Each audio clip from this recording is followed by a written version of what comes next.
निसंदेह मोदी सरकार के नेतृत्व में भारत की विदेश नीति नए आयाम छूने में लगी हुई है, जिसका नतीजा देखने को भी मिल रहा है। जहां पहले भारत में निवेश करने से पहले कईयों बार सोचा जाता था, लेकिन अब तस्वीर बदल चुकी है। अभी हाल ही में जापान से एक ऐसी खबर निकल कर आ रही है जिसने यूरोपियन यूनियन के साथ ही साथ अमेरिका तक को हैरत में डाल दिया है।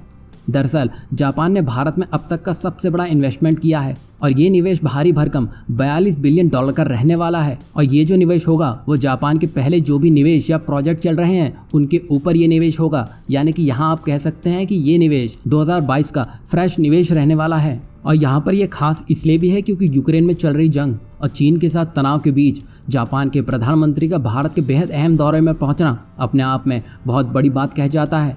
और यहाँ ध्यान देने वाली बात यह है कि साल 2022 में जापानी प्रधानमंत्री पहले ऐसे विदेशी राष्ट्राध्यक्ष हैं जो भारत के दौरे पर आए हैं। और अब जापान भारत का 5वां सबसे बड़ा इन्वेस्टर बन चुका है और आने वाले 5 सालों में जापान का भारत में निवेश 70 से 80 बिलियन डॉलर का दिखने वाला है। और आज के समय में जापान भारत के आधारभूत संरचना बनाने में सारा ध्यान केंद्रित कर रहा है। जापान भारत में 6 बड़े रेल प्रोजेक्ट बना रहा है, जैसे कि अहमदाबाद, बेंगलोर, दिल्ली, कोलकाता, मुंबई और चेन्नई। साथ ही साथ वेस्टर्न डेडिकेटेड फ्रेट कॉरिडोर, जहां ट्रेनों द्वारा माल की ढुलाई होती है, उसकी सारी फाइनेंसिंग वो भी जापान ही कर रहा है। और यहाँ पर जापान का मकसद चीन को कमजोर करने पर केंद्रित है। इसलिए भारतीय स्टार्टअप ने भी अभी तक जापानी वेंचर कैपिटल से $10 अरब का निवेश हासिल किया है। इतना ही नहीं, भारत के नॉर्थ ईस्ट हिस्सों के विकास की परियोजना में भी जापान बड़े पैमाने पर निवेश और मदद मुहैया करवा रहा है। इसमें मेघालय, मिजोरम, असम, त्रिपुरा समेत नॉर्थ ईस्ट भारत के सूबे में राजमार्ग परियोजना पूरी करने में मदद कर रहा है।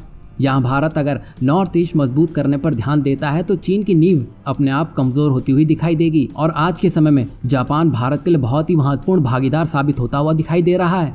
और ये तो होगी जापानी सरकार की बात। अब जापानी प्राइवेट सेक्टर भी भारत में अलग से निवेश करने में लगा हुआ है। हालिया उदाहरण ले लेते हैं, जहां जापानी कंपनी सुजुकी मोटर्स ने इलेक्ट्रिक व्हीकल के क्षेत्र में $1.3 बिलियन का निवेश करने का खाका तैयार किया है, ताकि भारत आगे चलकर इलेक्ट्रिक व्हीकल के क्षेत्र में बहुत ही बड़ा मैन्युफैक्चरिंग हब बन सके। यहाँ आप देख सकते हैं आने वाले 5 सालों के लिए जापान और भारत का रोड मैप दुनिया के सामने आ चुका है, जो जाहिर सी बात है भारत को भविष्य की ताकत बनाने में अहम रोल निभाने वाला है।